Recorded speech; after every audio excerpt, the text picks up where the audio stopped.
Hai guys, ketemu lagi dengan saya di channel EAPIND, Cerita Hidupku. Setiap orang punya cerita dan setiap cerita pasti ada hikmahnya. Nah, di video kali ini saya mau cerita tentang dosen favorit. Ya, bagi yang mungkin punya dosen favorit juga dan seperti apa dan kenapa kalian menyukai dosen tersebut, kalian bisa komen, ceritakan pengalaman kalian di kolom komen. Buat teman-teman yang sudah ikutin video-video saya dan juga suka dengan video-video saya, bisa like, bisa subscribe, bisa share video saya, karena mungkin kalian bisa belajar sesuatu dari nilai-nilai yang saya bagikan dari video-video saya tersebut. Dan yang terakhir, saya membagikan video tentang bagaimana saya bisa berhenti merokok setelah saya 8 tahun merokok, dan sampai saat ini sudah 10 tahun saya berhenti merokok ya. Saat ini saya ada di pinggir kali ya, dengan angin yang sepoi-sepoi, pulang kerja saya nyantai dulu. Dan saya mau cerita pengalaman saya kuliah. Kalau yang mungkin tidak sempat merasakan kuliah, yang mungkin dari SMA langsung kerja, kalian bisa cerita tentang bagaimana guru kalian di SMA. Tapi ada 3 cerita yang ingin saya bagikan mengenai dosen saya yang menurut saya keren banget ya, dosen favorit saya, dan saya tidak akan pernah bisa lupa dengan 3 dosen tersebut ya. Oke, yang pertama ada satu dosen yang dia mengajar bahasa Inggris. Ini di kampus ya, atau kuliah. Tapi yang berkesan adalah seringkali materi yang dia bawakan itu sorry to say ya, lebih mirip kepada materi-materi anak SD gitu ya. Jadi ada tentang alam, tentang mainan, dan sangat mudah, materinya sangat mudah, dan hampir seluruh kelas itu dapat nilai B atau dapat nilai A. Itu 2 SKS ya, lumayan banget. Saya masih ingat ada satu gambar, ada balon, kemudian ada pelangi ya, dan itu hanya seperti mentranslate saja dari dari bahasa Inggris ke dari bahasa Inggris bahasa Indonesia apa gitu, dan bahasa Indonesia bahasa Inggrisnya apa. Jadi dosen itu sangat berkesan, dan tentu saja bukan hanya itu materinya, masih banyak lagi materi-materi yang lain. Tetapi materi itu tuh hampir sering muncul gitu ya dalam ketika dia mengajar. Nah, itu dosen favorit saya yang pertama. Ya, saya tidak sebutkan namanya, dan saya juga tidak sebutkan di mana saya berkuliah. Dosen favorit yang kedua itu adalah dosen yang terkenal dengan bolpen warna biru ya. Jadi ini pengalaman yang bagi saya lucu gitu, lucu dan nggak pernah bisa lupa. Jadi dosen itu setiap yang ujian tengah semester atau ujian akhir semesternya itu pakai bolpen biru, itu nilainya hampir bisa dipastikan itu 70 atau 80. Kadang-kadang bisa sampai 85. Tapi kalau dia pakai bolpen hitam, itu rata-rata nilainya 60 sampai maksimal 70. Ya, kalau pakai bolpen biru minimalnya 70. Kalau pakai bolpen hitam maksimalnya bolpen hitam maksimalnya 70 gitu. Nah, dosen ini ya tentu saja ketika saya kuliah ya saya tidak berani bertanya gitu. Dan terkadang ketika saya menjawab UTS atau UAS itu saya tahu jawabannya, kadang saya lebih panjang lagi gitu. Saya perpanjang ya. Jadi nggak singkat-singkat, pakai kalimat jawab dan lain sebagainya.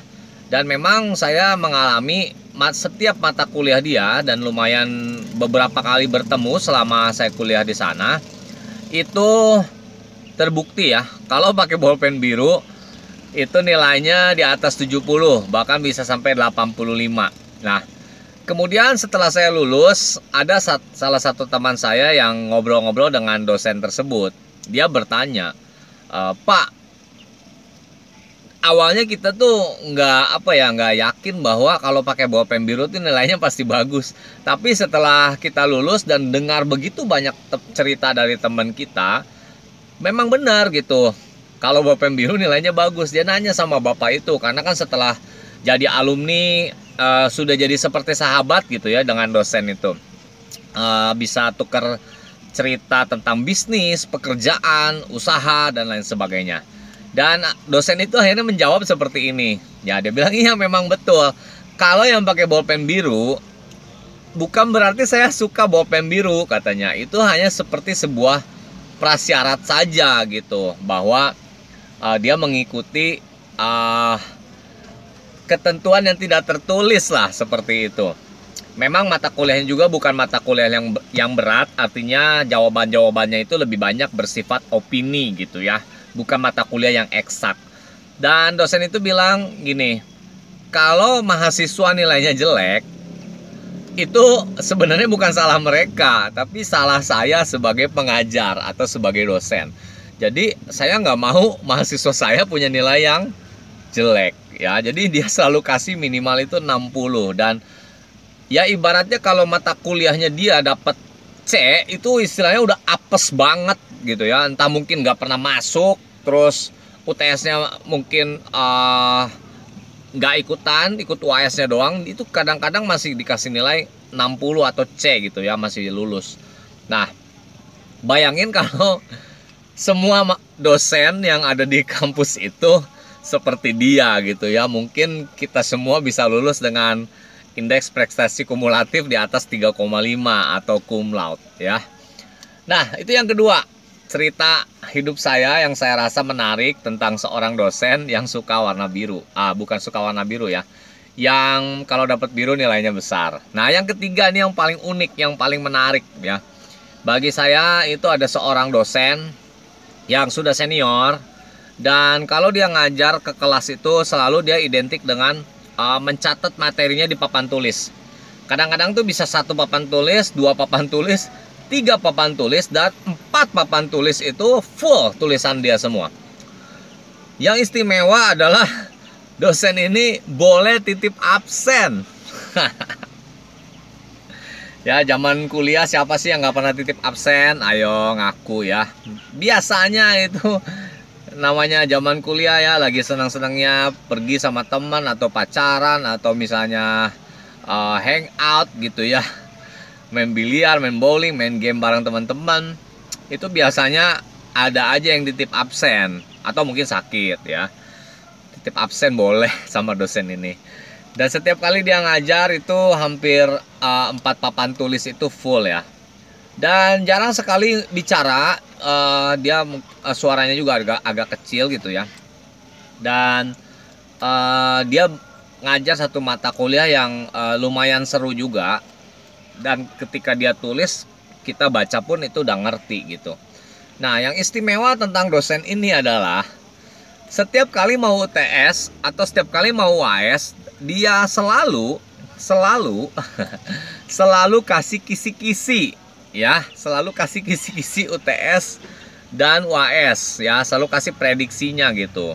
Dan prediksinya itu dia tulis di papan tulis seperti biasa, karena memang ya mungkin dia suka menulis, dan katanya memang orang yang suka menulis itu lebih panjang umur ya, karena konsentrasinya, otak koordinasi otak dengan tangannya itu terjaga katanya. Nah, jadi waktu sebelum UTS dia tulis kisi-kisinya. Biasanya ada 10-15 nomor. Nah, saya jujur aja mata kuliahnya Bapak ini ya, memang saya waktu kuliah juga agak nakal ya. Agak nakal, dan saya kuliah lumayan lama ya, 8 tahun, tapi bukan karena saya bodoh. Saya semester 7 skripsi sudah mengajukan bab 1 bab 3 dan sudah habis SKS saya 144. Nah, kalau kalian mau tahu kenapa saya bisa lulus sampai 8 tahun, tulis dong di kolom komentar, jangan diem aja ya, support channel ini. Nah, jadi Bapak ini, saya itu hampir tidak pernah masuk ya selama sebelum UTS itu ya, kadang-kadang ya sekali lah gitu. Kenapa? Karena mungkin suntuk juga di kosan atau nggak ada acara sama temen, saya datang. Dan saya tidak pernah nyatet, saya selalu fotokopi ya. Kalau zaman sekarang udah canggih handphone gitu ya, kalau zaman dulu mungkin baru BlackBerry ya, itu pun awal-awal. Kalau zaman sekarang mungkin udah tinggal saya foto aja, cekrek gitu ya, 4 papan tulis ke cover semua. Saya bisa dapetin kisi-kisinya. Nah, jadi setelah Bapak itu nulis kisi-kisi ya, saya langsung saja fotokopi. Dan yang luar biasa adalah waktu UAS dan waktu UTS sama saja, dua-duanya itu soal yang keluar adalah sama persis dengan kisi-kisinya. Ya, kurang istimewa bagaimana dosen ini? Ini adalah dosen favorit dari seluruh mahasiswa yang ada di kelas saya, di angkatan saya, bahkan di jurusan saya. Dan yang paling luar biasa adalah UTS dan UAS-nya open book. Ya, jadi wah ini so amazing banget. Ya, kita nggak pernah bisa lupa sama dosen itu, dan dia ngajar sekitar 2 mata kuliah. Oke, itu aja cerita saya. Semoga cerita ini bisa menghibur, bisa bermanfaat, dan teman-teman juga yang punya cerita-cerita lain jangan lupa tulis di kolom komen, like, subscribe, share, bagikan video saya. Sampai ketemu lagi, bye-bye.